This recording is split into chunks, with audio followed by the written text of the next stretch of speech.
महाराष्ट्र में विधानसभा की सभी 288 सीटों पर आज बुधवार 20 नवंबर को सुबह 7 बजे से वोटिंग शुरू हो गई है, जो शाम 6 बजे तक चलने वाली है। यहां कुल 4,136 प्रत्याशी मैदान में हैं। मुख्य मुकाबला सत्तारूढ़ महायुति शिवसेना, एनसीपी और महाविकास अघाड़ी कांग्रेस, शिवसेना यूबीटी और एनसीपी शरद पवार के बीच में है। सत्तारूढ़ एमवीए में शामिल बीजेपी 149 सीटों पर चुनाव लड़ रही है, जबकि एकनाथ शिंदे शिवसेना ने 81 सीट पर अपने उम्मीदवार उतारे हैं। अजीत पवार के नेतृत्व वाली राकांपा 59 सीटों पर चुनाव लड़ रही है। एमवीए में शामिल कांग्रेस 101, शिवसेना यूबीटी 95 और राकांपा शरद पवार 86 सीटों पर चुनाव लड़ रही है। बहुजन समाज पार्टी और ऑल इंडिया मजलिस इत्तेहादुल मुस्लिमीन सहित छोटी पार्टियां भी चुनाव लड़ रही हैं। बसपा ने 237 और एआईएमआईएम ने 17 उम्मीदवार मैदान में उतारे हैं।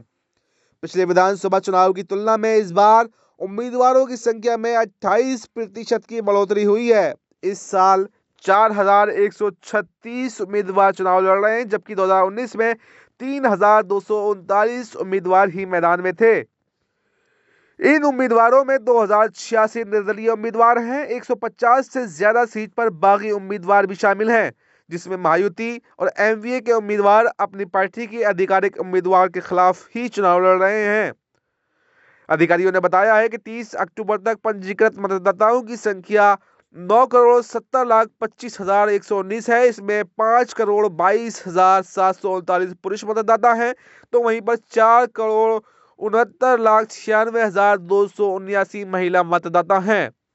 6,101 ट्रांसजेंडर मतदाता हैं। तो इसके अलावा दिव्यांग मतदाताओं की कुल संख्या 6,41,425 बताई जा रही है, जबकि सशस्त्र बलों के सेवा मतदाताओं की संख्या 1,16,170 बताई जा रही है।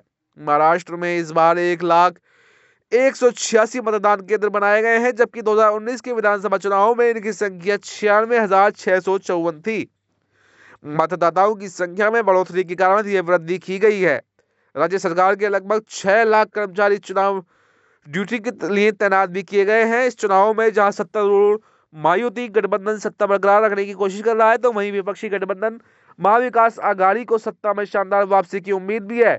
चुनाव प्रचार के दौरान प्रधानमंत्री नरेंद्र मोदी, केंद्रीय गृह मंत्री अमित शाह, कांग्रेस नेता और लोकसभा में नेता प्रतिपक्ष राहुल गांधी, प्रियंका गांधी और कई केंद्रीय मंत्रियों जैसे प्रमुख नेताओं ने अपने अपने उम्मीदवारों के लिए राज्य में प्रचार किया है। सत्तारूढ़ महायुति गठबंधन को महिलाओं के लिए शुरू की गई माझी लाडली बहन जैसी अपनी लोकप्रिय योजनाओं की बदौलत सत्ता में बने रहने की उम्मीद है। तो बीजेपी ने चुनाव प्रचार के दौरान प्रमुखता से बटेंगे तो कटेंगे और एक है तो सेफ है जैसे नारे लगाए हैं, जबकि विपक्षी दलों ने यह आरोप लगाया है कि महायुति इन नारों के जरिए धार्मिक आधार पर मतदाताओं का ध्रुवीकरण करने की कोशिश कर रही है।